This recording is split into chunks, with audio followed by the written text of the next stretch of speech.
ਜੀ ਅਸਲਾਮ ਅਲੈਕਮ। ਅੱਜ ਚਾਚੇ ਦਾ ਨਾਲ ਤੁਹਾਡੀ ਮੁਲਾਕਾਤ ਵੀ ਕਰਾਉਂਦੇ ਆ ਔਰ ਨਾਲੇ ਤੁਹਾਨੂੰ ਸਭ ਤੋਂ ਨਸਲੀ ਘੋੜੇ ਜਿਹੜੇ ਨੇ ਉਹ ਬਜ਼ੁਰਗਾਂ ਨੇ ਜਨਾਬ ਮੇਰੀ ਰੱਖੇ ਨੇ, ਬੜੇ ਸ਼ੌਕੀਨ ਨੇ।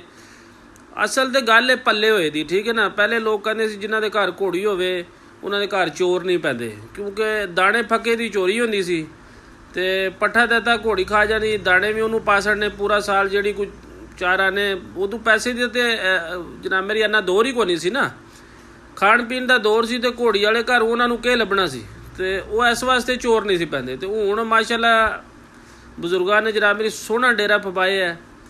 ਹਰ ਕਿਸਮ ਦਾ ਜਾਨਵਰ ਮੈਂ ਸਮਝਣਾ ਵੀ ਇਹਨਾਂ ਨੇ ਸ਼ੌਕ ਉਹੀ ਹੈ ਨਾ। ਗੱਲ ਹੈ ਵੀ ਪੱਲੇ ਵੀ ਜੀ ਦੋ ਤਰੇ ਜਿਹੜੇ ਨਾ ਯੂਰਪ 'ਚ ਸੈੱਟ ਹੋਵਣ ਨਾ, ਅਤੇ ਤਾਂ ਹੀ ਸ਼ੌਕ ਹੁੰਦੇ ਨੇ।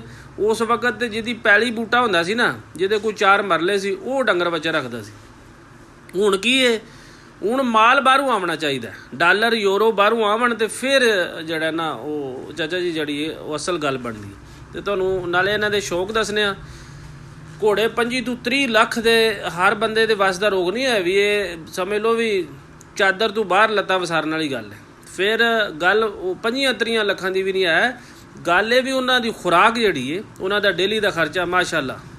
ਦੇਖੋ ਮਾਰੋ ਨਜ਼ਰ, ਇਹ ਨੇਜ਼ੇਬਾਜ਼ੀ ਵਾਸਤੇ ਕਹਿੰਦੇ ਨੇ ਜੀ ਇਹ ਉਰਲਾ ਘੋੜਾ ਪਿਛਲੀ ਵਾਰੀ ਮੇਰੇ ਖਿਆਲ ਕਹਿ ਰਹੇ ਨੇ ਕੋਈ 11 ਲੱਖ ਰੁਪਈਆ 10 ਜਿਹੜਾ ਉਹ ਲੈ ਕੇ ਆਇਆ। ਅਤੇ ਹੁਣ ਵੀ ਜਿਹੜਾ ਨਾ ਹੁਣ ਉਹ ਦੱਸਦੇ ਨੇ ਪਏ ਵੀ ਇੰਜ ਨਾ ਜਿਹੜਾ ਨਾ ਜ਼ਰਾ ਕੀਮਤ ਦੇ ਵਿੱਚ ਫਰਕ ਪੈ ਜਾਂਦਾ, ਅਤੇ ਧਿਆਨ ਕਰੋ। ਉਂਝ ਚੋਖੇ ਸਾਰੇ ਸੋਹਣੇ ਵੀ ਨੇ ਅਤੇ ਚੋਖੇ ਸਾਰੇ ਰੁਪਈਆਂ ਦੇ ਵੀ ਨੇ, ਠੀਕ ਹੈ। ਜਿਹੜਾ ਬੰਦਾ ਸ਼ੌਕੀਨ ਹੈ ਨਾ, ਜਿਹੜੇ ਬੰਦੇ ਨੂੰ ਪਤਾ ਹੈ ਨਸਲਾਂ ਦਾ, ਮੇਰੇ ਖਿਆਲ ਉਹ ਨਜ਼ਰ ਮਾਰ ਕੇ ਵੀ ਦੱਸ ਸਕਦਾ ਵੀ ਕਿੰਨੇ ਦਿਨ। ਅਤੇ ਜੋ ਸਾਹਿਬ ਨੇ ਜਿਹੜਾ ਨਾ ਬੜਾ ਹੀ ਸ਼ੌਕ ਹੈ। 3-4 ਸਮਝ ਲਓ ਕਿ ਬਈ ਘੋੜਿਆਂ ਤੋਂ ਇਲਾਵਾ ਵੀ ਹਰ ਕਿਸਮ ਦਾ ਜਾਨਵਰ ਵੀ ਰੱਖਿਆ, ਮੋਰ, ਤਿੱਤਰ, ਫਲਾਣਾ ਸਮਝ ਲਓ, ਕੁਕੜੀਆਂ, ਮੁਰਗੀਆਂ, ਹਰ ਚੀਜ਼ ਰੱਖੀ ਹੈ। ਅਤੇ ਲੇਕਿਨ ਇਹ ਕਿ ਅਸਲ ਚੀਜ਼ ਹੈ ਵੀ ਮੈਂ ਉਹੀ ਦੱਸਿਆ ਨਾ ਵੀ ਪੱਲੇ ਹੋਏ ਦੀ ਗੱਲ ਹੈ। ਅਤੇ ਕਿਹੜੇ ਸਾਲ 'ਚ ਇੱਕ ਵਾਰੀ ਵੀ ਬੜੀ ਦੂਰੋਂ ਸਿੰਧ 'ਚੋਂ ਲੋਕ ਦੇਖਣੇ ਵਾਸਤੇ ਆਉਂਦੇ ਨੇ। ਜਿਸ ਵਕਤ ਇਹਨਾਂ ਦਾ ਐਲਾਨ ਹੋ ਜਾਂਦਾ ਨਾ ਕਿ ਬਈ ਇਹਨਾਂ ਨੇ ਆਉਣਾ, ਅਤੇ ਫਿਰ ਸਮਝ ਲਓ ਵੀ ਬੜੀ ਦੂਰ ਤੜੀ ਇਹਨਾਂ ਦੀ। ਇਹ ਵੀ ਲੋਕ ਜਿਹੜੇ ਨੇ ਬਹਿਕਾਂ ਬਹਿੰਦੀਆਂ ਨੇ, ਦੱਸਦੇ ਨੇ ਪਏ ਵੀ ਸਾਡੇ ਕੋਲ ਤਾਂ ਮਹਿਮਾਨ ਇੰਝ ਦੇ ਆ ਜਾਂਦੇ ਨੇ ਜਿਹੜੇ ਕੋਈ ਹਫ਼ਤਾ 10-10 ਦਿਹਾੜੇ ਸਿਰਫ ਜਾਨਵਰਾਂ ਦੇ ਸ਼ੌਕੀਨ ਜਿਹੜੇ ਨੇ ਉਹ ਚਾਚੇ ਨੂੰ ਨਾਲ ਖੜ ਕੇ ਅਤੇ ਸੌਦਾ ਕਰਨਾ ਹੋਵੇ। ਜਿਸ ਦਿਨ ਨੇਜ਼ੇਬਾਜ਼ੀ ਹੋਈ ਉਸ ਦਿਨ ਵੀ ਇਨਸ਼ਾਅੱਲਾ ਤੁਹਾਨੂੰ ਦੱਸਾਂਗੇ। ਅਤੇ ਤੁਸੀਂ ਨਜ਼ਰ ਮਾਰੋ, ਇਹ ਦੋਵੇਂ ਘੋੜੇ ਮੋਰਲੇ ਅੱਗੇ ਬੱਚਾ ਇੱਕ ਲਿਆਂਦਾ ਹੈ ਹੁਣ ਚਾਚੇ ਰਾਂ ਨੇ ਕੋਈ ਤਕਰੀਬਨ 22 ਲੱਖ ਰੁਪਏ ਦਾ, ਉਹਦੇ 'ਤੇ ਤੁਹਾਨੂੰ ਨਜ਼ਰ ਮਰਵਾਉਂਦੇ। ਅਸਲ ਉਹਦੇ ਵਾਸਤੇ ਅਸੀਂ ਆਏ, ਠੀਕ ਹੈ ਨਾ। ਉਸ ਬੱਚੇ ਵਾਸਤੇ ਅਸੀਂ ਆਏ ਹਾਂ ਕਿ ਬਈ ਉਹ ਸਾਰੇ ਪਿੰਡ ਦੇ ਵਿੱਚ ਕਿ ਪੂਰੇ ਇਲਾਕੇ ਦੇ ਵਿੱਚ ਜਿਹੜਾ ਨਾ ਬੜਾ ਮਸ਼ਹੂਰ ਹੈ ਕਿ ਹਰ ਬੰਦਾ ਦੇਖਣ ਵਾਸਤੇ ਉਹਨੂੰ ਜਾ ਰਿਹਾ, ਅਤੇ ਸਾਨੂੰ ਵੀ ਫੋਨ ਆਇਆ ਅਤੇ ਉਹਦਾ ਤੁਹਾਨੂੰ ਵਿਜ਼ਿਟ ਕਰਾਉਂਦੇ ਹਾਂ।